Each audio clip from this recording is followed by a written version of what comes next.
Roundtable Sports Network brings you NFL divisional debate coverage on a weekly basis from your favorite content creators across YouTube, featuring the AFC East Roundtable live Monday and Wednesday evenings, the AFC South Roundtable live Tuesdays at 7 p.m. EST, the NFC South Roundtable live Tuesdays at 7 p.m. EST, the NFC West Roundtable live Tuesdays at 9 p.m. EST. The AFC West Roundtable live Tuesdays at 9 p.m. EST. The NFC North Roundtable live Wednesdays at 6 p.m. EST. The AFC North Roundtable live Wednesdays at 6 p.m. EST. The NFC East Roundtable live Thursdays at 6 p.m. EST. Roundtable Sports. Real coverage from real fans.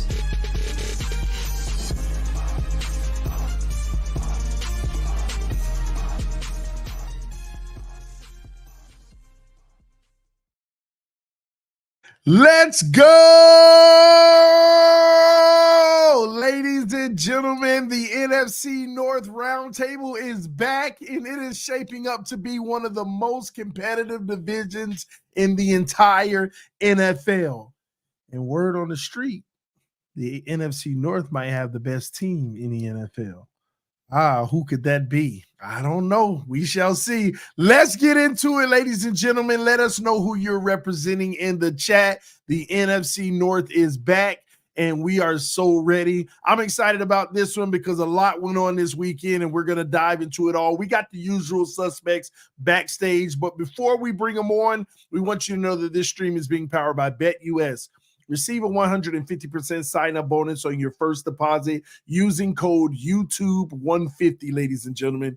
YouTube150. If you do that, you also get the next two deposits at 125%. All right? Now, supporting our sponsors is supporting the channel, but make sure that you gamble responsibly. If you have any issues gambling or any addiction, there are resources on the site that can help you out as well. As you all know, the odds for the week are up. We know that the Lions are already on, they're going to be on a bye this week, but that's not stopping the Vikings, who will be overseas the first Sunday morning game of the season. They're -3 favorites over the Jets. You got the Packers and the Bears on here as well. Chicago are favorites over the Carolina Panthers by 4 points. And last but not least, this week, you got the Green Bay Packers, our favorites, -3, ladies and gentlemen. 3 favorites this week.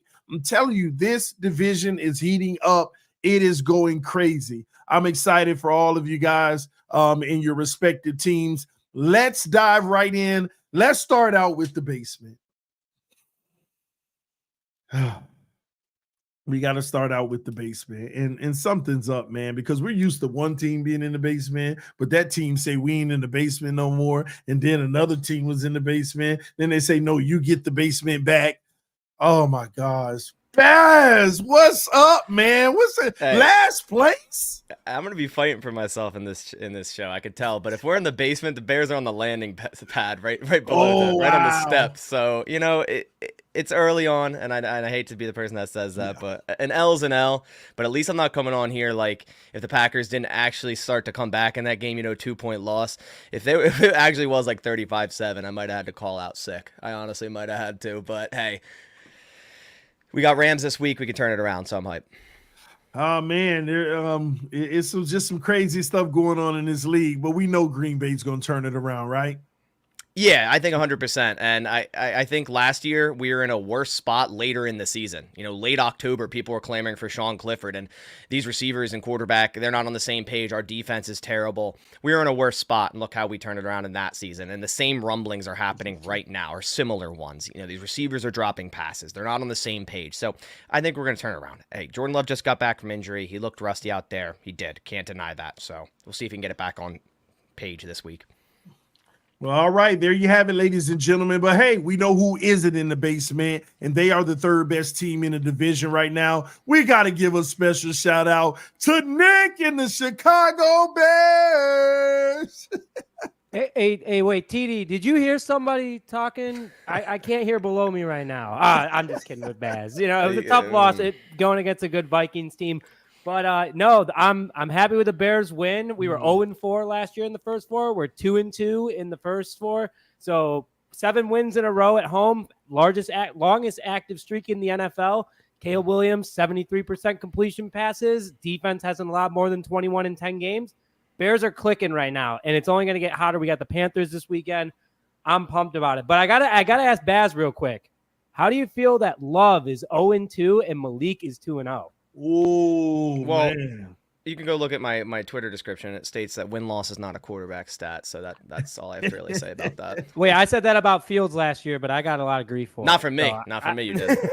I look at quarterback stats, and hey, at the end of the day, Love the 3 interceptions, right? There's definitely concern last week with that. A couple of them definitely on him. But, I mean, he threw 4 touchdown passes against the Brian Flores defense. It says something. Well, listen, Nick, listen. Are you suggesting there's a quarterback, controversy? He's just trying to stir that up. No, hey, listen. Hey, that's a bad problem of mine. I got Caleb Williams, baby. He's 2-0 at home, and we're home again this weekend. Bears are looking good. We're clicking. I see everyone in the chat right now throwing bear down in there. I want to see some more bear downs. Shout out to I see Frank, Mike, Teren. It's gonna be a good episode right now. I love being in third place. It's never felt so good. Well, there you have it, ladies and gentlemen. Let's move forward to second place in the division. Man, this guy needs no intro. He's been running the division for a while, but there's a new sheriff in town. And listen, Dion, you got to deal with second place. But Jared Goff is cooking. What's up, man? Hey, man, TD, I love that you started with that. You know what I was thinking? You know how at halftime it was like, hey, Jalen Milroe, he might have just won, the Heisman. And then what happened in second? I think Goff just won the MVP. Straight out, I had the odds sent over. Shout out to BetUS. They sent the odds over. Hey, you still get a good deal, TD. It's still a good time to jump on it. But, it's just we're taking steps. If this is what he's at in week 4, week 18, dude, he's going to be jumping over guys. So he's won the MVP in my book by this point. We'll see where that goes. And also, the chat's saying it. Got to give a shout out to the Tigers, man. Sweeping the Astros. Look, I don't know a dang thing about baseball, but I did tune in for the end of that game, and I was like, okay, they won. I didn't know what it meant, to be honest, but I was excited for him. So congratulations, Tigers, man. It's good to see it. Congrats to the Tigers, but listen, Tigers, Lions, Bears. Oh my! But the Lions, man. Listen, So Dion, MVP is what you're just saying. Do you think Jared Goff is a top 3 quarterback in the NFL right now? Come on, man. Top 3 receiver. Hey, we keep it moving, TD. We know what time it is. You know what I mean? TD, this is TD, here's the thing, man. And I agree with what Bass said. I'm not quarterback wins are not I'm not with that, right? And obviously the numbers, maybe they don't look great for Goff right now. Okay, but 18 of 18, that looks pretty good. So we're just on the up and up, TD. This is a guy that was perfect the first half last week. He sputtered a little bit in the second half, and then he's just like, let me just do it the whole game. I could really see a thing, TD, where next week he doesn't throw an incomplete pass. Oh, he won't. We have a bye week. The week after that, maybe he doesn't throw an incomplete pass. TD, we could have 3 straight weeks of no incomplete passes for Jared Goff. I think that's possible. We're gonna get 2 of them. We're gonna get 2. That's all I got. We're gonna get 2 of them. When has that ever happened? Find me that, chat. Find me that.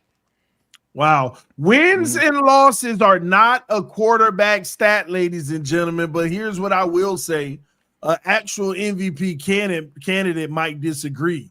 The best team in the NFC North, the best team in the NFC, arguably the best team in the NFL. Ladies and gentlemen, your Chicago Bears. No, I'm just playing. One bar! What up, man?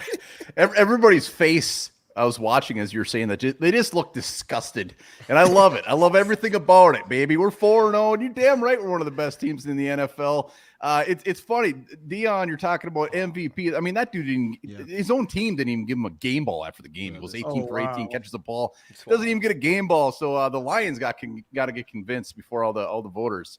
But you know what? It's a beautiful thing. I love the fact that Nick is saying the Bears are clicking. Confidence is high down there. I love it. Dion, the Lions went out there and whooped little ass. Baz, you're excited because you almost won. So, you know what? I'm just going to bask in this. I'm going to enjoy it. This is a hell of a division. There's some damn good teams in it. And, if I were to tell you that I thought we were going to be up here 4 times in a row, I wouldn't believe you. But it's a wonderful thing. Vikings are the real deal. And if nobody believes that right now, you never will. And I'm not even going to try to convince you. Wow. Listen, I got to stay with you one bar for a second because I'm shocked. not at the Minnesota Vikings, not at the defense, not at Sam Darnold. I'm shocked of you. I'm shocked of you, One Bar. I still can see your face 4 weeks ago before the first week down here in this corner. All three of these guys having great conversation, and you just, yeah, let me know when it's my turn. and now you're 4-0 at the top of the mountain. Like, this is insane to me. Like chat, could you let me know in the chat? Could you have imagined that the first 4 games would be like this for the division with the Minnesota Vikings? This is insane. One Bar, just one moment to just reflect on it. Like, how does this make you feel though? Nah, I mean, it like I even when we were doing the shows, I was saying I'm just gonna be the poor guy down here, and we'll see what happens. Like, there's some good players on this team. We'll see what happens. Sam Darnold's our quarterback. He's never done anything. We'll see what happens. And I figured I was gonna be down there for a while. This was not expected. And there's gonna be some Vikings fans that come out of the woodwork. Oh, I knew we were gonna be this good. Blah blah blah. Look, man, the run we're on is insane. Sam Darnold, it's not the shucks. He's just got some really good players around him anymore. The dude is throwing darts. He's playing damn good football. That pass he threw to Justin Jefferson on Sunday was absolutely insane. The Vikings are damn good. Yeah, we're going to talk about it. The Packers came back, but they got the dub. We're 4-0. Like, I like any team in the league right now, Vikings fans are not worried about. It's beautiful. And I'm just going to keep saying it. I'm going to keep soaking it in. We'll see what happens. The season's young, damn good division, but no team scares the Vikings right now. Man, oh man, this is crazy. Vikings on top of the map. Detroit got a quarterback going 18 for 18. The Bears just happy to be alive. And Green Bay got a quarterback controversy. This is crazy. This is crazy. Well, we're going to dive in, ladies and gentlemen. We want to thank you all for tuning in. We like to start the show with what we call the injury report. So we're going to start out with the Vikings. On One Bar, what can you tell us about TJ Hawkinson? Because Addison is back, and he's showing to be very valuable to be back. And now Hawkinson, what's the latest on that? Yeah, Addison, he might be the new Packer killer. The dude has done very well against the Packers lately. 2 touchdowns last week. And now Hawkinson, Kevin O'Connell coming out and saying he's going to be practicing Friday in London. He's not going to be playing in London. But we got a bye week after that, and then we have Detroit at home. What a game to come back, Hawkinson against his former team. And he's got that 21-day window. So I really am anticipating him playing against the Lions. And this just, again, adds another piece to this offense. Hawkinson had 95 receptions in 15 games last year. Like, the dude was a huge part of this offense. And right now, our tight ends, I think we have like 11 catches total through 4 games. It hasn't even been a part of an offense that we can now add to the mix with Addison back. Very, very exciting. Cannot wait for him to be plopped back into this offense. Wow, you just said something. You play the Lions in 3 weeks? 2 weeks. In 2 weeks. We have this week, the Jets, then the Lions. So 3 weeks, three games. Yep, you're right. And Dion said that Jared Goff might go 3 weeks without an incompletion. Let me put that in my receipts category real quick. All right. All right, what Dion, man? Yeah. Dion, on the injury front, Branch, tell me what we need to know right now. Yeah, it was weird. He popped up with illness right before the game, and the whole thing was about concussion protocol. We weren't sure if he was going to play because of that. He popped up with illness, missed the game. I would assume with the bye week he'll be in a good spot. We put the 2 guys on IR; they won't be coming back. But the bye week comes at a great time for us at this point. And Brian Branch, man, you kind of felt not having that guy on the field. You realize how much of a playmaker he is when you don't see him flying around. The guy that's just popping all over the place, stopping the run. So I expect that he'll be in a good spot by next week. Or not next week, by our next game against Dallas, which is going to be massive there. But a lot of the big injuries we're still going to have to go through by the time we're back with Dallas. But Brian Branch is a big one. He's got a case that he's the best player on our team. So I think it'll be huge to get him back. All right. Well, there you have it, ladies and gentlemen. Also with the Bears, what do we need to know about Tevin Jenkins right now, Nick? What's the latest? Yeah, he got some bruised ribs against the LA Rams. He left it early in the first quarter, and it doesn't sound like he's going to be playing this upcoming weekend against the Panthers. So if we're gonna compare to recent injury reports that the Bears have had, this one's one of the best ones. I mean, hope Tevin gets better soon, but Matt Pryor's been doing a really darn good job filling in for when Nate Davis was out, and then now Tevin Jenkins.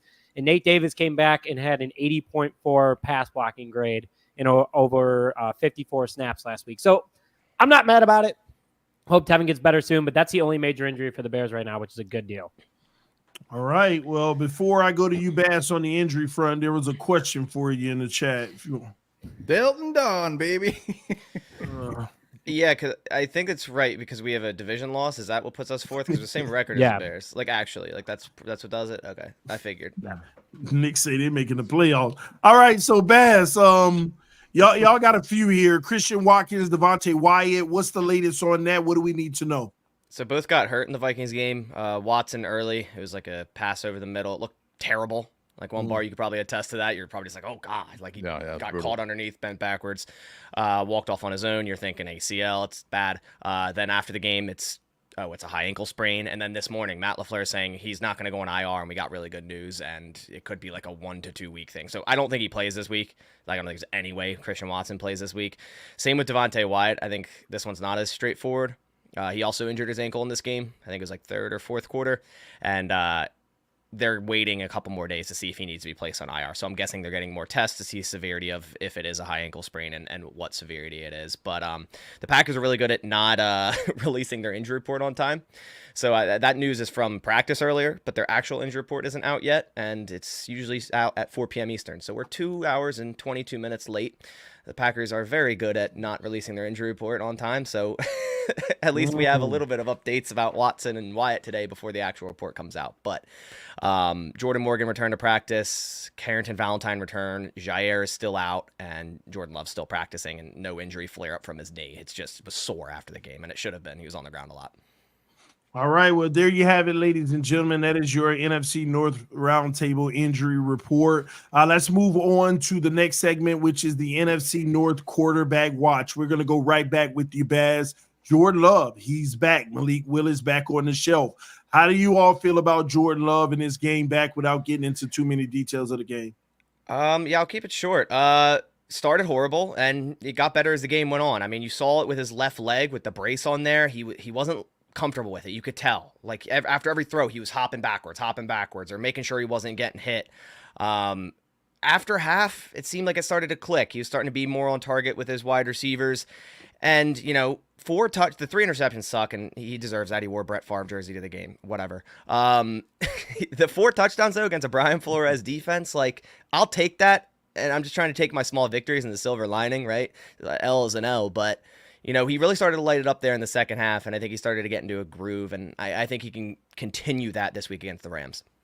I can't wait to hear One Bar's take on, that fourth quarter by Jordan Love. Was it what it seemed? We shall get into that. All right, Nick, let's Caleb Williams, man, what do we need to know?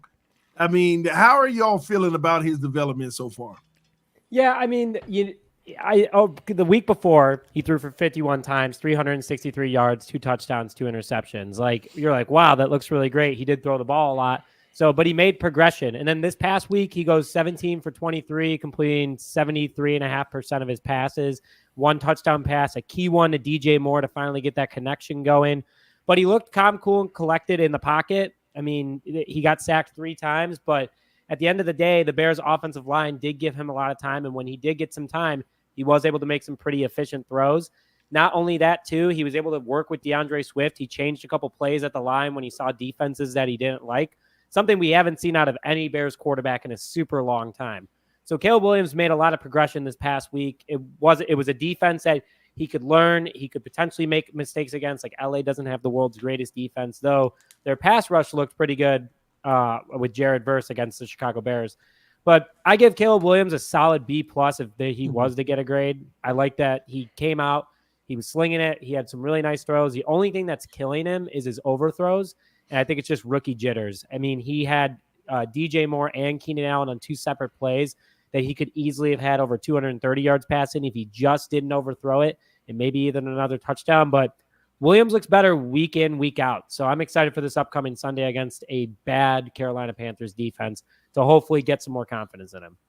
All right, and he may even look even better if that O-line can get it together.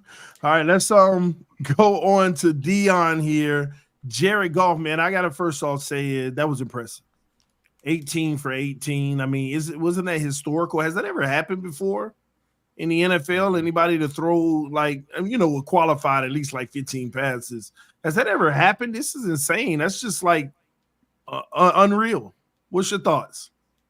Yeah, I mean, I was looking for it. I honestly couldn't figure it out. I kept finding just like different stats, so I don't know if it was or not. I would assume it has, but I don't know because then on the broadcast, like, well, yeah, they said it had to be 20 attempts for something, and I don't know what that was for. I don't know what that means, but anyways, yeah, it was crazy. And I would say this, TD, I think there's a case to be made that this wasn't.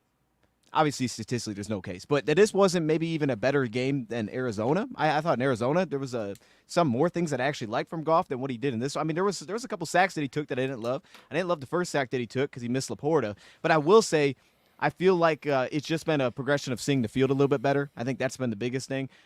This game was, though, exactly how they wanted to play and how they had to play because Seattle was a great pass defense. Now, the thing that they didn't come in with was their pass rushers. Their back end's really strong, but they didn't come in with their pass rushers, and their linebacker core is a little bit shaky. And I just thought it went perfectly in terms of how you had to play this team, how you had to attack them. They were able to do that because they ran the ball, because their play action was so effective against this team. I thought the biggest thing that he did well was, I think Campbell said afterwards, just getting us into the right play. Right, we had the right play for what they were in defensively a lot of times, and it just got us the proper matchups. And then we took advantage of those play action plays when they were there. So that was the biggest thing. He's using his legs. He's moving around. All right, hey, that dude. Some people are going to start calling him a mobile quarterback. You know what I mean? The word in the streets is, you know what I'm saying. The word in the streets is this dude may run a 4.5 40. I don't know. I'm kind of on the 4.6 side. You know what I mean? But he's pretty darn fast, okay? So him moving his legs has been the biggest thing. He looks comfortable. He's finding checkdowns very late in plays, which is beautiful. So I think it's just a slow progression here. And like I said, man, it's week 4. You know what I mean? I don't know where we're going to be at by the end of the season, but he's going to be setting records. That's what I expect. Man, oh man, oh man. Good stuff from Jared Goff. But listen, ladies and gentlemen, all attention on the best quarterback in the division now, okay? At the end of the day, one bar – do you think your counterparts, next to you will finally give, Sam Darnold his credit and recognize that he's at the top of the mountain in the division? How do you feel about how he's been playing? Well, I've said it last week. Baz gave Sam Darnold. I got to give Baz some love. He was on the Sam Darnold train early. These rest of these guys, I don't know. They weren't very nice. Sam Darnold, if you want to pull up those quarterback ratings early in the season. But hey, Sam Darnold, you're talking about breaking records, being historic. The dude's on pace to get like 47 touchdown passes. Like he is on an insane pace right now. Sam Darnold, if I'm picking any of these quarterbacks out of this division to put on the team, I'm actually picking Sam Darnold. Wow. And that's not even drinking the purple Kool-Aid. I'm taking Sam Darnold. And I mean, 3 touchdowns in the first half. Second half, yeah, the offense in total was gross, which we'll talk about. But the dude, like I said when we started this thing, it's not like Jefferson's bailing him out. It's not like people are bailing him out. He's throwing some damn good passes, and he's making plays with his legs. He's moving around in the pocket, which I've said multiple times we're not used to. Kirk Cousins cement on his feet. Sam Darnold is making the play last a little bit longer, making plays, finding Aaron Jones out there for a screen, whatever it is. He's doing it. And you know what? If you're not, Sam Darnold is so easy to root for, a guy that has just been crapped on, a guy that's just a bust. I'm so glad he's wearing that beautiful shade of purple because even if he wasn't on the Vikings and he was doing this on another team, he's just a guy that everybody wants to succeed. He's the Geno Smiths. He's the Baker Mayfields. It's just a fantastic story. And lucky for me, I got a front row seat. Man, oh man, these are crazy times in the NFC North. A lot of what no one expected is happening. Man, this just makes for a great season. Shout out to User with the first donation of the night. Said, Caleb barely beat an injured Rams team. Fruity MF. Okay. All right. Win's a win, TD. hey, I'm trust me, I'm with you on that. But thanks for the donation, User. All right, ladies and gentlemen, it is time to get into the game recaps. We'll hear from your favorite creators right here on what they thought of the games this weekend. But before we do, make sure that you go subscribe to these guys' channel. The links are in the descriptions of the videos. You should be subscribed to all 4, regardless of what team you represent, because even if it's the enemy, you get to go talk trash to them. So make sure that you subscribe to every single one of these gentlemen, all right? All right, let's get into it. First game I want to go over is the Chicago Bears beating the Rams 24-18. Wow. We're going to start with one bar here. What were your thoughts of that game? What did you take away from it? You know, I haven't been overly excited about the Bears based off of their start. I came out, I think I had them like at 10-7 as a team that was actually going to make a push. So the Bears, you know, they made me look a little silly out of the gates. But they go out there and beat a Rams team that, you know, everybody thought they were actually going to be pretty decent. So far, they don't look overly great. The biggest takeaway I take from this is the Bears looked like a complete team out there. They like put a game together. Caleb Williams, no interceptions. DeAndre Swift, I love the fact that they were just like hell-bent on getting him into the game. I think he was at like 90-some yards, 6-7 receptions. It's like if you're a Bears fan, you're excited of what you saw. I know the Rams had some injuries, whatever. But the biggest takeaway out of this is the Bears went in and got a win, and they're 2-2. And to be honest, I don't think they should be 2-2, but it's a huge win that they are 2-2. And now they have Carolina coming up, and they should be 3-2. So being 5 games into it and having a winning record to the point, and as long as they keep improving, that's huge for the Bears. So hats off for the Bears for getting the dub. I didn't pick them to win. And moving forward, they're going to be a tough one to predict until they show it. With that offensive line, not great. But Bears, hats off to you. I got to give it to them. All right. Well, what's your take on it, Dion? Yeah, well, I forgot about the notebook, so I guess I got to be I was wrong. I forgot Nick had the notebook. He's got the receipts. I did take the Rams in this one. Look, man, I'm on board with what One Bar said in a lot of ways because I thought this game, I mean, the turnovers was key. You didn't turn the ball over. That was massive. You won that battle. So in terms of just playing like an efficient game to win a football game, that's what it looked like. I'll say this. I thought the biggest thing was there was just, and I know they had the little report came out that they met with Shane Waldron before the game. It just felt like they found and they kind of stuck to like, hey, as One Bar said, we're going to get Swift involved. We're going to run these screens. And eventually he popped one. But it just felt like so much of their offense was just making it a lot easier for Caleb this week. It wasn't always like that. I even thought some of the sacks, it was like maybe Caleb held it a little bit too long. But still, I just felt like as a whole, they made it a lot easier. And that didn't mean that they were explosive. Nick pointed out they still aren't connecting on any seemingly of their shot plays outside of the DJ Moore one, which was massive. That's the one they connected on and boom, changed the game. But they did just enough. It was like we're not going to make the mistakes. We're not going to beat ourselves in this game. And that was enough against a Rams team that was beat up because they leaned on their defense, which is good. Now, that being said, the Rams felt like they didn't have any kind of drop-back passing attack. However, the play-action stuff was opened up a little bit. Tutu Atwell did some work. I'm not sure that I feel like Chicago has maybe the elite defense that I thought they did. I still want to see more, but they were very good. And they have a very good defense. I know for sure at least they have that. And because of that, they were able to lean on that. They were able to lean on the pass rush. Taylor came through, forced the interception at the end. They still have a good back end. Sweat made a big sack in this game. So it just felt like you had the perfect game plan to find a way to win, but I didn't step away like, oh, I'm impressed, or, man, I think the Bears showed me something this week that's like, this is going to be scary. I just think it was the right game plan that they needed to do because they had to say, we're not going to beat ourselves first. We're going to take what's there first. And it allowed Caleb to get comfortable in this one. I'll say this, I know, I thought maybe his best pass of the game was at the very beginning. He threw that little pass to Keenan. It was on time, and I was like, all right, it was like 5 yards, but it was nice. That was probably the best pass that I saw. So it was just like, hey, just don't do too much, basically is the point. But as One Bar said, good win. And I was wrong. I'm here for the receipts, Nick. Baz, what's your take on this game? Yeah, I was wrong as well, and the Bears definitely surprised me. He was sticking it out there in the end, getting game-stealing turnovers. Just an awful decision by Matthew Stafford. I chose the Rams, but I did say, and you guys can go back and watch it, I did say this is the game that Caleb Williams could be, have a good game, be efficient, because the Rams defense, like he could actually get things clicking against this Rams defense, and he did. 17 of 23 is a very efficient day. Like you guys all said, not turning over the football. I thought their offensive line looked better. I agree with, I think One Bar you said, or it was Dion, one of the two. You said basically a couple times, you're like, all right, it looked like he held it too long. So like I feel like some of the sacks probably were on Caleb Williams. And like you guys said, the run game getting going. I mean, the Rams are the worst in terms of yardage against the run. That's after this game, but I'm sure they were right up near there before this game as well.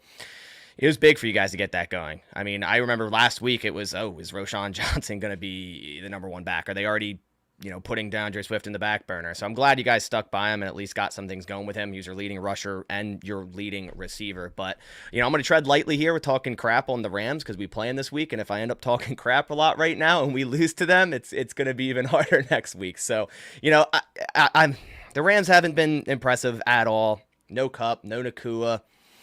I think if they had those guys, it's a different outcome. But we'll see what happens this week against the Packers as well. But it's very impressive win by the Bears, and they're ahead of us right now. So I can't talk that much crap. Man, oh man, Nick, take it away because you're the one who's victorious. How did you do it? Feels good, TD. There was obviously a really good game plan. Like Dion kind of talked about it, is that the players had to sit down with Waldron at 6 a.m. on Monday after their loss to the Colts. Like Cole Kmet, DJ Moore, and Mercedes Lewis got together with Waldron at House Hall and was like, hey man, you got to play this game. Like you can't just be walking on eggshells. We got to win. Like we got to get this offense going. And that's exactly what they did.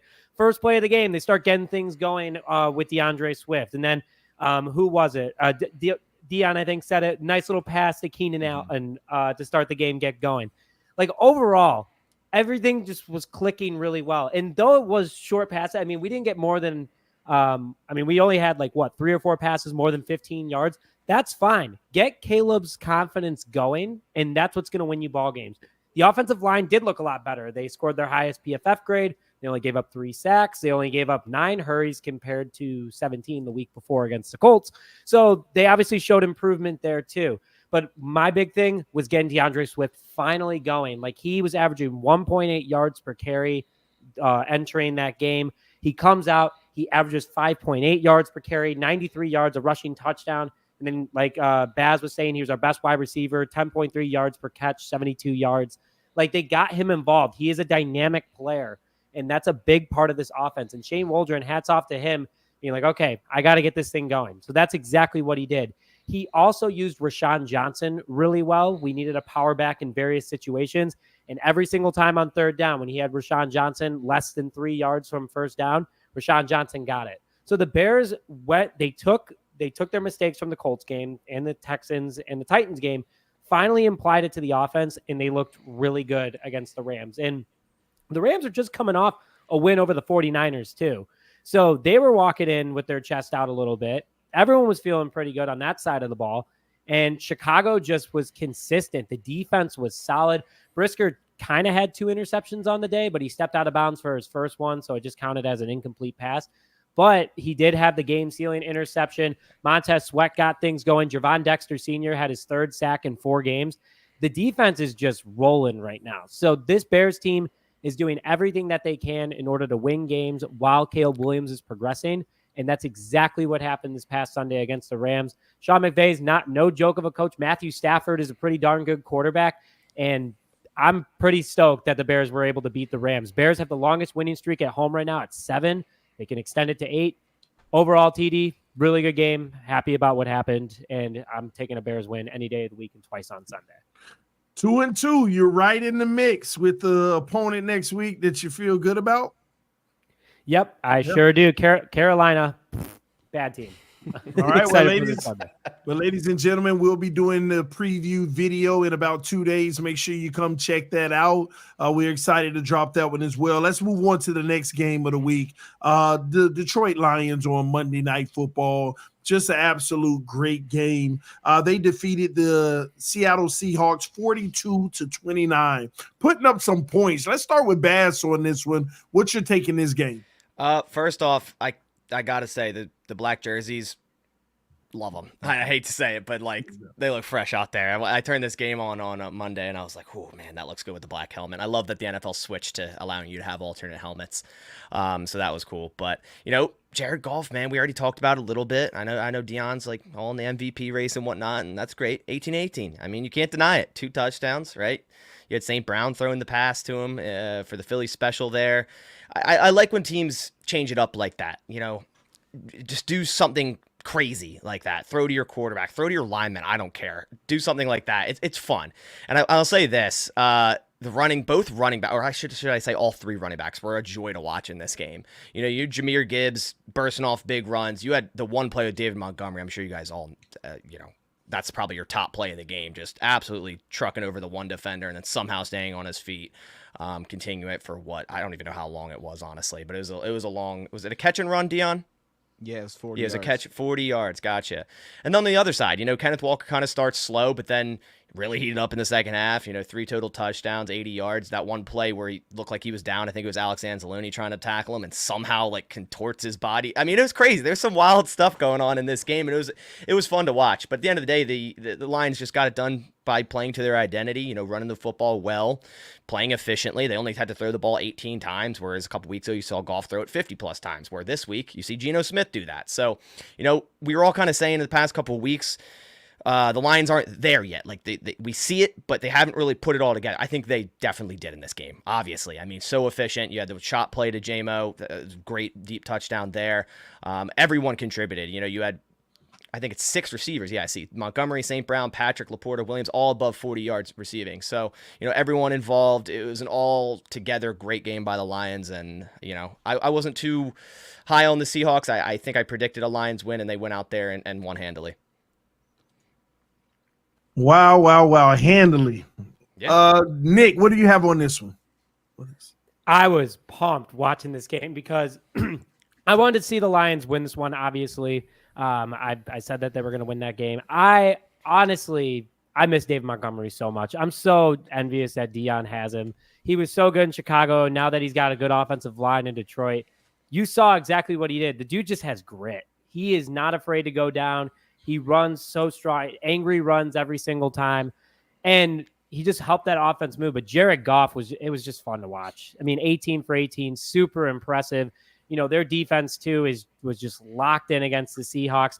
It was honestly, the first half was a lot more fun to watch in my personal opinion. It was a lot more intense, but the Lions just pulled away at the end. And we all talked about how the Lions haven't played their best football yet. Well, they definitely showed that this past Sunday night, or was it Monday night against the Seattle Seahawks. So hats off to them.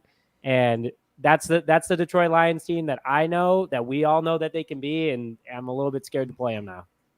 All right, One Bar, what's your take on the second best team in the NFC North? Second best team. Yeah, you know what? I haven't picked against the Lions yet.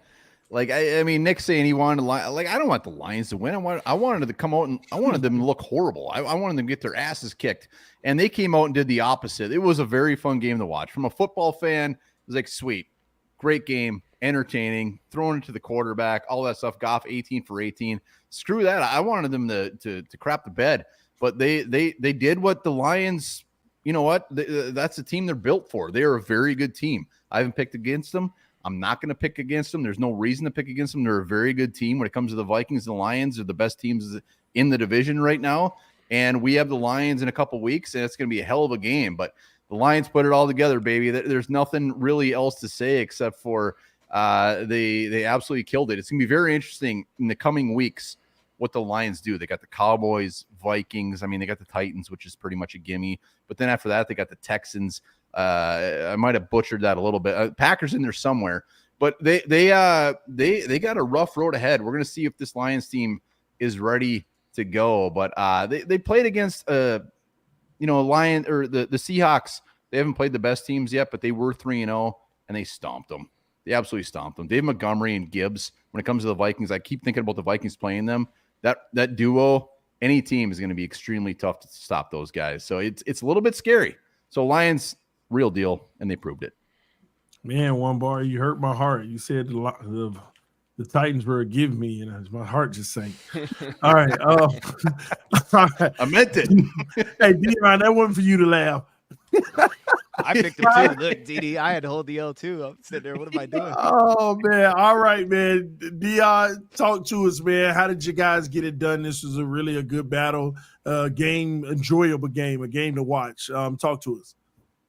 Yeah, it was a lot of fun, man. I mean, I would have loved to see the second half go more like the first half. I mean, the second half, they kind of got things opened up a bit. Look, the first thing, the biggest takeaway for me was, even though it's not always going to be perfect, it's just having a guy defensively that you trust, that you could be like, just follow around DK Metcalf. I mean, that was beautiful. I haven't seen that. I don't think I've ever seen that as Lions fan. Maybe back to Slay when we had Slay. It's been a long time that we've had a guy that we trust to do that, and that was Carlton. And Carlton, statistically, had his best game of the season in terms of passer rating allowed. You know, he gave up like a 54% completion percentage. It's not perfect because a lot of those are deep shots, but it was just cool to have a guy that you trust in those spots. And it was up, it was down, but that was the battle that you were there for. And the Lions were able to trust him in those spots, and they put him in a lot of those spots, and they were just going to live with the results. Now, I thought as the second half went on, we let some things kind of get loose a little bit. Mainly, again, shout out to Carl. I mean, in coverage, he was good. Against the run, there was a couple times like, dude, what are you doing?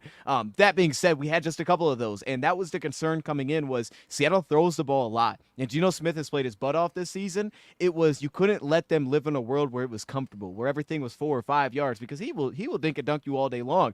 And I thought in the first half, we didn't allow him to kind of live in that world. We did so well on early downs, which surprised me. I didn't think we'd do that well defensively, but too many third down conversions, which, you know, we're top 10 in the NFL, I believe, this season in terms of third down conversion rate allowed. But in this game, so many of them they converted, and so many of them are long. I mean, some of them credit. Hey, it was a great battle. 3rd and 16, the guy he throws like a lateral across the field, and they pick up the first down. It's like, okay, I don't know what you do with that. But still, too many third downs, just broken plays going on too long, and the battle was there. It was super fun to watch. I always love seeing those little things, those little details, but you guys said it, man. It was offensively. And look, sometimes I think Ben, maybe he's doing a little bit too much. All right, I love me some Ben Johnson. Don't know why we're throwing the ball at our own 3-yard line up 2 scores. All right, this doesn't make any sense, but we're doing it. I don't know. Hey, I think he's been hearing noise. He want to drop 50 on this team. Didn't make any sense, but we were doing it. Sometimes, like, Ben, calm down a little bit. That being said, though, Goff smartly didn't throw the ball. He took the sack. He's like, let me keep that perfect completion percentage. I'm not mad at you for it because I love the creativity, man. It's in the red zone. It's the Philly special play.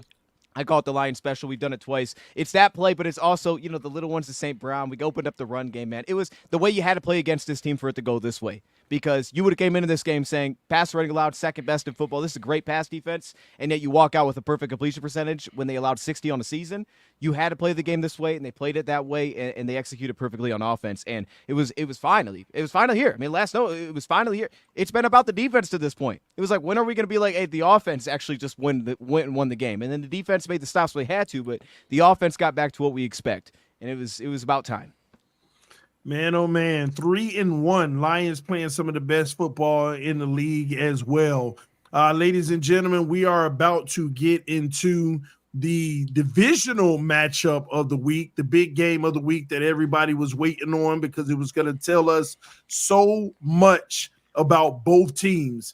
The Green Bay Packers and the Minnesota Vikings. What a game. This one was crazy. And it came down to the wire. But I can't wait to hear you guys' thoughts on this. We're going to start with Nick. What were your takeaways on this one? Man, when they came out and at the beginning of the game, I was like, wow, Minnesota came out swinging in this game. And I said it too last week. I was kind of like, Green Bay's at home, super tough to beat them. You know, Baz was pretty high. The Jordan Love was coming back. The first half, way different than the second. I mean, like, you take away that first half, I think it would have been a different game. But the Vikings came out swinging. I mean, Sam Darnold looks unbelievable. The defense was hungry against Jordan Love. And I'm like, gosh, this team just will not quit. And that's what I knew. I was like, all right, the Vikings are pretty legit this year. If they can go into Green Bay and do that with Jordan Love back, yeah, they're pretty legit. So that's where I was like, all right. I almost texted one bar. I was like, dude, what is going on here? But then, you know, in the second half, it was a different game. Love looked like he got a little bit more comfortable, was able to pass it downfield more. The defense was kind of locked in. They started the chip back. Obviously wasn't enough at the end. But, man, the Vikings just really good game plan walking in. They didn't adjust too crazy, which I think that's why they ended up having not as good of a second half. I think, but there was nothing to adjust. They were crushing Green Bay entering halftime. So Green Bay did a really good job at halftime, knowing what they needed to do in order to score on this Vikings team, but just wasn't enough gas left in the tank. And Baz, I just want to say this, is that I don't know, I don't know how you feel. I'm sure you'll bring it up so you don't have to answer right now, but something to consider to answer later. But Jordan Love looked really uncomfortable at points. I mean, like, it doesn't look like his knee is 100% yet. And it kind of worries me that they rushed him back. I mean, they were 2-0 with Willis. So that was just my biggest takeaway. I was like, why take him out? Let him heal up correctly for your super expensive quarterback. But I'm sure you'll talk about it in a little bit. Well, let's go to Dion in this one, another neutral opinion. What were your thoughts of this game? Well, You ain't neutral. And I'm gonna be neutral, man. And hey, look, y'all tell me if you don't agree with what I'm saying here. First off, Bass kind of foreshadowed this. They left some things out there, the Packers did. I mean, they had like 3 like in-breaking routes they left out, whether that was a drop or maybe a miss. They left them out. They left some chunks out there. But one of the biggest things that I thought with the Packers and watching this, a couple of things. First off, I was a little bit disappointed. I didn't feel like I was getting that pass rush from Green Bay whenever they brought 4 that I thought that they had. Okay, so you felt the same way by that reaction because I'm watching them. I'm just like, I don't feel it at all. Now, maybe that's give Minnesota a ton of credit. That offensive line, like when you think about the tackles, dude, all season to this point, they have been awesome, it feels like, in every game, pass protecting for Sam. Part of that's playing with the lead all the time, but my goodness, they're on schedule. He doesn't ever look really that rattled, and then when he does, he takes off and runs. But the Packers, I just didn't feel they were making him uncomfortable. Then in the second half, I thought at least at times it was like, okay, we're going to try to heat it up. They got that free rusher on the sack even when they didn't blitz, but at least it was like we're getting a little bit more variance out of this offense. It's not everything is just on schedule. We have to do something to throw this off. But Green Bay left some things out there, I thought, passed the ball. And the biggest thing for me with Love, and, you know, I'm going to give him a pass on week 1. I'm not saying that this is like how it's going to be, but I just thought in this game in particular, and I think it'll get better, until the second half when Tucker Kraft, they kind of let him roll, and I thought that was the thing. It was like, hey, take what's there, let Tucker Kraft go make things after the catch. It was like, you can't get in, play this Minnesota team and not be good on first down. It just feels like it's over. They're getting way too much pressure. Their linebackers are blitzing, and you don't know who the heck's coming. On 2nd and 7, they're going to disguise everything. So it's not like I feel like, doing coverage looks we've never seen. It's just that you don't know what to expect. And then when you're not efficient on first down, which I felt like Green Bay wasn't at all in the first half, you're just putting yourselves in those spots. There were times where it's like, Love, just take the check down, I felt like, and he would push the ball. And it was like, okay, I don't know why we're doing it. It just feels like he's doing way too much here. And even though at the end of the game you connected on one, but then he threw the pick to Byron Murphy, which again, you know, they're disguising everything. That's just not the world you can play in against Minnesota. And once again, I mean, you're up 21-0. Green Bay missed a couple field goals, so you don't even stay like within striking distance. I mean, there was some weirdness that took place. You know, Green Bay got back into it, but then again, first down, they back up. They're at the goal line because of a muff punt, and they back up immediately because of a penalty. So it was like, you can't play that game against Minnesota. But I will give Minnesota a ton of credit because their offensive line looks incredible. Their defense is consistent, but they're finding a run game. They are very efficient running the football right now, and that's like the biggest thing from year to year. Aaron Jones has just opened that up completely for Minnesota. So they have been the same team for 4 weeks, and I don't know that there's any team in the league that can say that. Like, we've been the exact same team. We're good on defense. We're running the football. Justin Jefferson is killer. I know they didn't have Alexander, but he's all over the place. It's just, it doesn't matter. They've been the same team for 4 weeks, and because of that, they're 4-0. So they look really good, but I'm going to say this. Minnesota don't look unbeatable. They don't. It just is like, yo, you got to play a certain way against this team because if you start to play in their head, you fall apart quick. And Brian Flores is taking advantage of it. So good response by Green Bay. I just felt like the game could have been – it felt like it could have been better. That's how I felt watching it. Man, oh, man, oh, man. Hopefully that was, an unbiased take on the game. We're going to start out with Bass on this since you all lost. Talk to us. What were your thoughts in this game? What were your takeaways? Man, where do I start? I mean, 28-0 to start like that with 2 missed kicks. And Nick, I don't know if you were trying to do that with your prediction. 44, drippy number. He's going to have a game-winning field goal. Dude goes out and doinks to him. Like, thanks, Nick. Appreciate that. No, seriously, it's getting ridiculous with this kicker. Like, honestly, whatever kicker's in the building, it's getting ridiculous.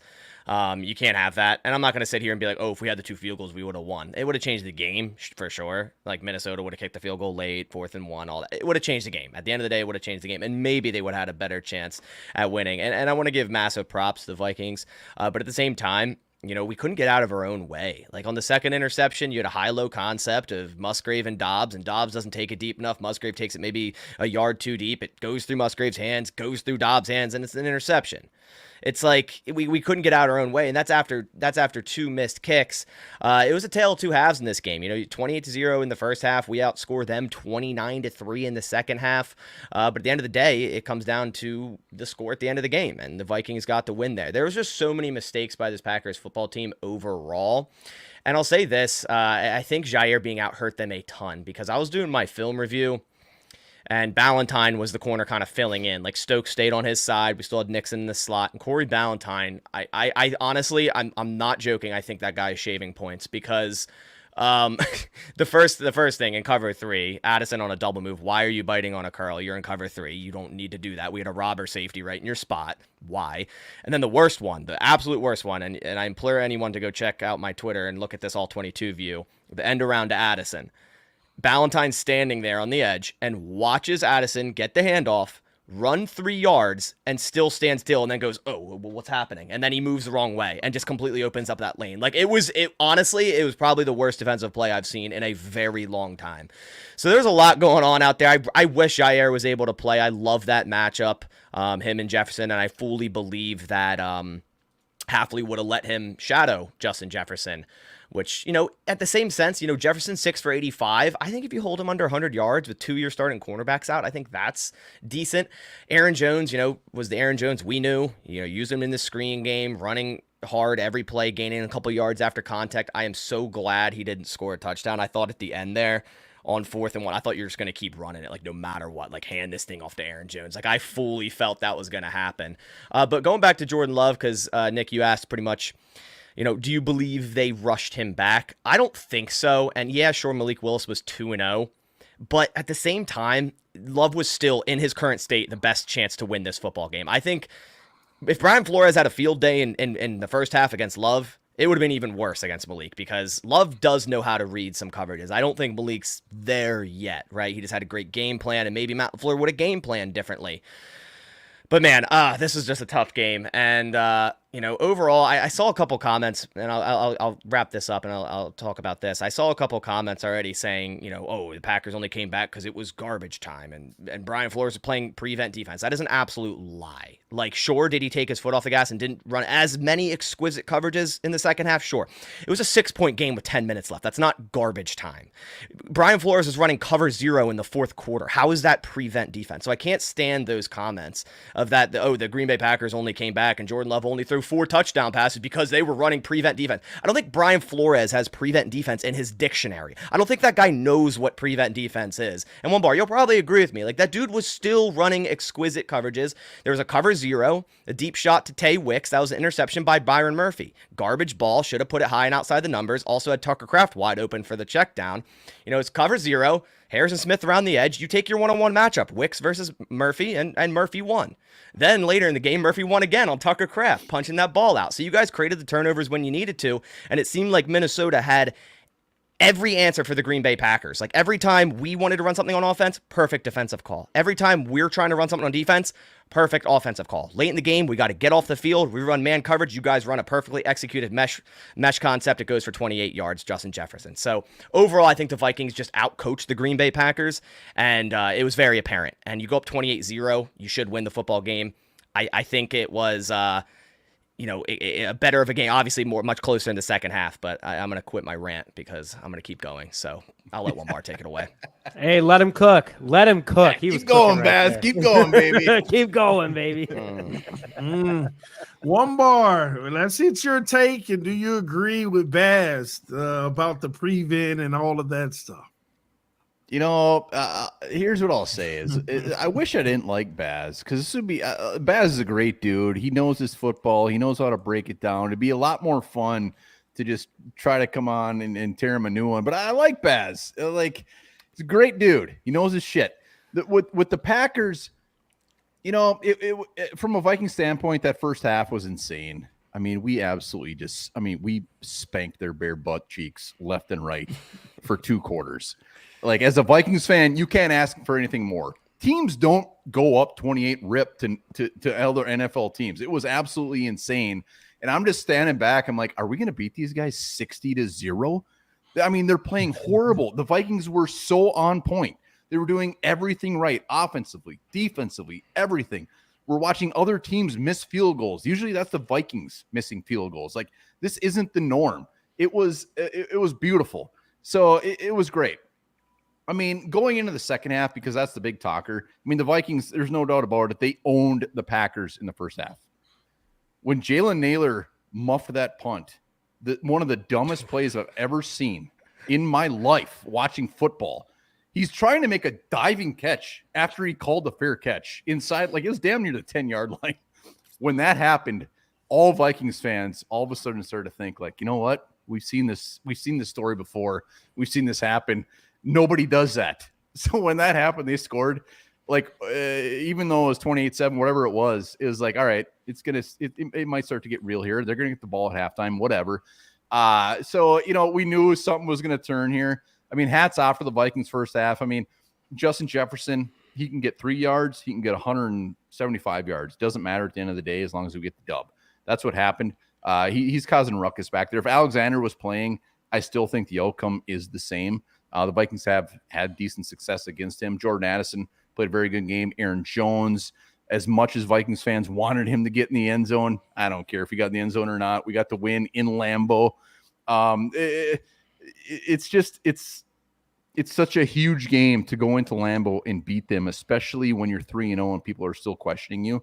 As far as Baz, when it comes to the prevent defense and taking the foot off the gas, Vikings weren't playing prevent defense, not at all. The issue was, I don't think Brian Flores' defense was figured out by any means. I think the Vikings defense had a horrible half. I think they just got comfortable. Their secondary was playing bad. And Jordan Love, when you got 3 to 4 seconds in the pocket, dude, you're going to make plays. Jaden Reed, dude's a rock star. And I don't want to say that, but he is. When you give Jordan Love that much time, he's going to pick you apart. And he did that. In the first half, he didn't have the time, and we made Jordan Love look silly.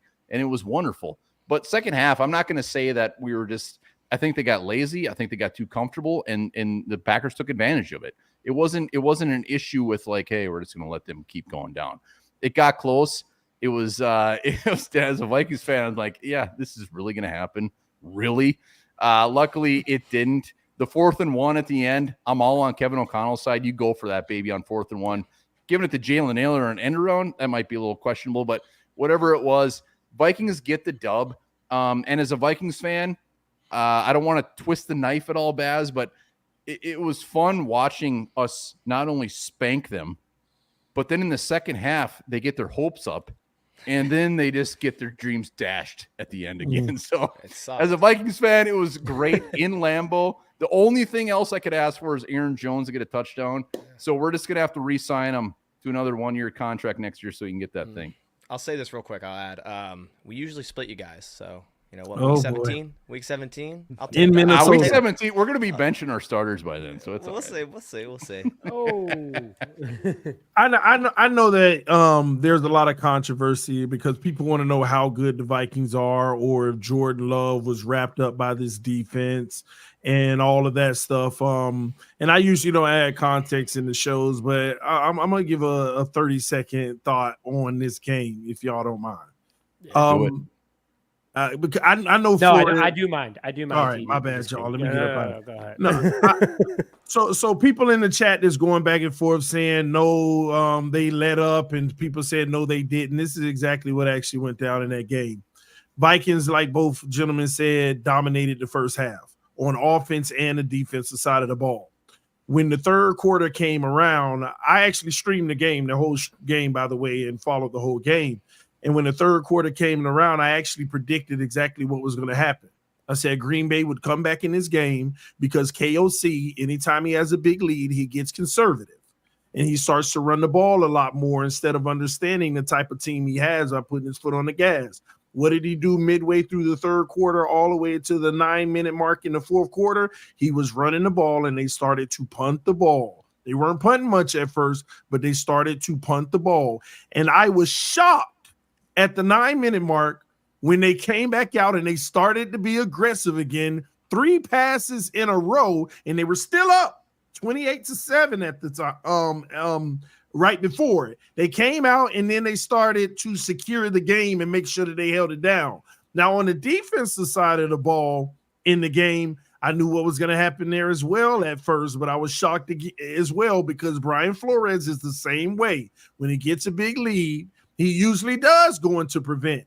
The reason why people don't know if he went into prevent or not is because he did go into prevent, but only for 4 minutes. And it wasn't prevent. Let me take that word away. He just didn't dial up any exotic looks for 4 minutes. It was the 13-minute mark in the game to the 9-minute mark in the game.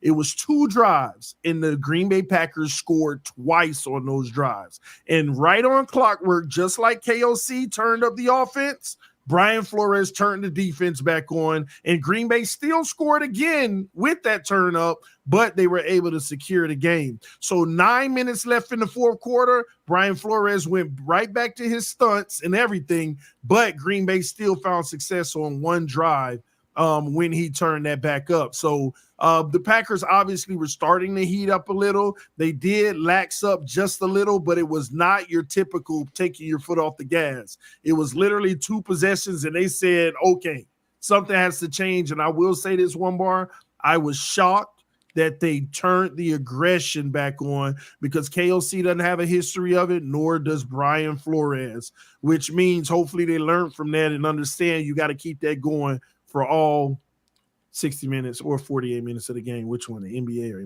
NFL? Y'all know the difference. All right. It's only 30 minutes for this game. TD, let me say one more thing. TD, you cooked right there, by the way. TD, we're just cooking meals right now. I like studying like the best teams and why they're good. And the Vikings should tip their hat, but the Green Bay Packers need to understand they were frazzled at front first. They got their bearings under them. And if they would have just came out in the game, with their head right and focused, I think it would have been. I still think the Vikings would have won, though. It's just that I think it would have been a much better matchup, and it wouldn't have been played the way it was in that fourth quarter. Let me say one more thing. Is a lot of Packers fans are coming out and saying, that we didn't play good, we're making stupid mistakes, and we still only lost by 2. That was the worst game the Vikings have played. Yeah. So that was our worst game of the year. Penalty-wise, just turnover-wise, Sam Darnold losing turnovers. So Packers fans can say that, and that's fair. But that was our worst game. So we had our worst game. We had our worst game. We gave up a 28-point lead, and we still won on the road. And I'll say this last thing about Jordan Love versus that defense. A lot of people say, he was a little off. A lot of those throws, you have to recognize the sinking linebacker and Jordan Love trying to put at the last split second, like it's like having a bullet throw. Let me put it right to my guy.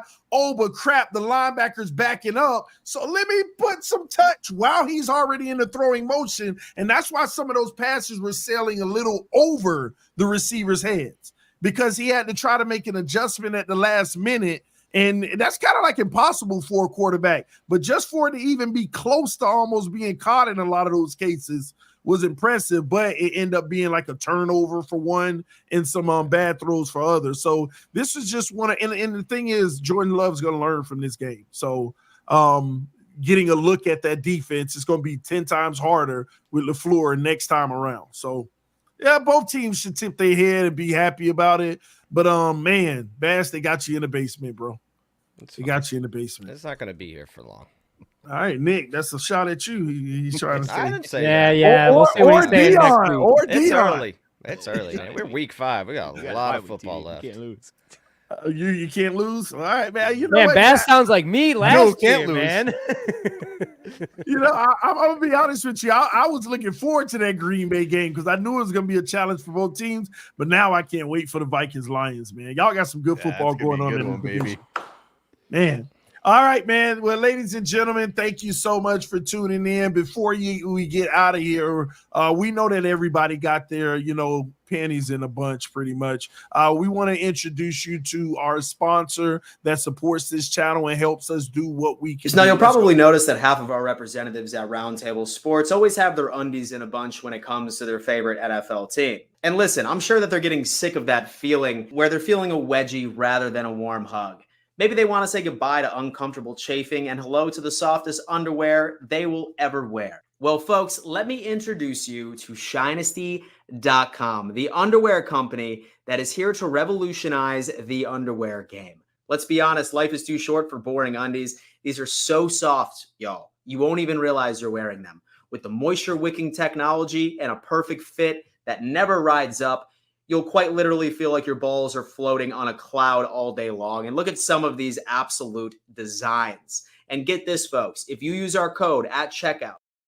Ladies and gentlemen, you can take advantage of Shinesty with a 10% discount using code RTS10. All right. Again, that is code RTS10. They have the new designs that just came out. Make sure you check them out. These are some fun, comfortable underwear for men and women. They have the women version as well. So make sure that you check them out. These are definitely fun, comfortable, and you don't have get your undies all up in a bunch, and a lot of them are creative. All right. So again, supporting our sponsor is supporting the channel. Nick already copped a few pair, man, and we saw the order, bro. So hopefully you enjoy.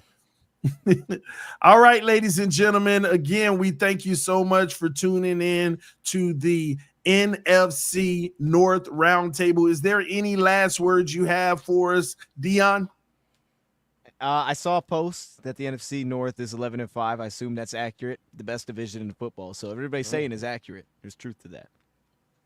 The best division, and is that the best record in football? Yeah, it's got to be. From division. Yep. 11-5. Wow. That's what the graphic was. Duke could have been lying. Graphics don't lie, man. Graphics, they don't lie. All right, man. Well, hey, thanks to One Bar, right? Yeah, you guys are welcome. You're welcome. Hey, every team's 500 plus. Like, is there other divisions like that? You know what I mean? That's true, man. I don't even want to talk about my division. Yeah. Listen, any last words, One Bar? Nope, just you're welcome. 4-0, baby. Off to the Jets in London. Let's go. Ooh, now that's gonna be a good one too. Nick, talk to us. Bear down, baby. We are out of last place and we're never going back. 3-2 after this week. Lock it in. Clip it. Baz, talk to us. Yeah, clip that. No, we will. Nah. You know, again, it's a super fun division to watch, and hopefully Packers can turn around this week against the Rams. If they don't, Nick is gonna have a field day, because if we don't beat the Rams and you just beat the Rams, then you're still ahead. I might actually call out. I might do it. Wow. I'll get Clayton back. Hey, I'm sending more snakes to your house, Baz. Shout out to Vikings_funeral. Say all in all, this is the best division in the NFL. Congrats to all of the North teams, man. Salute to you, brother. Thank y'all. Listen, ladies and gentlemen, don't forget in 2 days, you're going to get the preview video for the games coming up. Vikings in overseas versus the Jets. It's considered a home game. The Lions are on a bye. All right. The Packers will be on the road versus the Rams, and the Bears are at home versus the Panthers. Thank you all for tuning in. We love you all. We'll see you soon. Peace. We are out. Roundtable Sports Network brings you NFL divisional debate coverage on a weekly basis from your favorite content creators across YouTube, featuring the AFC East Roundtable live Monday and Wednesday evenings, the AFC South Roundtable live Tuesdays at 7 p.m. EST, the NFC South Roundtable live Tuesdays at 7 p.m. EST, the NFC West Roundtable live Tuesdays at 9 p.m. EST, the AFC West Roundtable live Tuesdays at 9 p.m. EST, the NFC North Roundtable live Wednesdays at 6 p.m. EST, the AFC North Roundtable live Wednesdays at 6 p.m. EST, the NFC East Roundtable live Thursdays at 6 p.m. EST. Roundtable Sports, real coverage from real fans.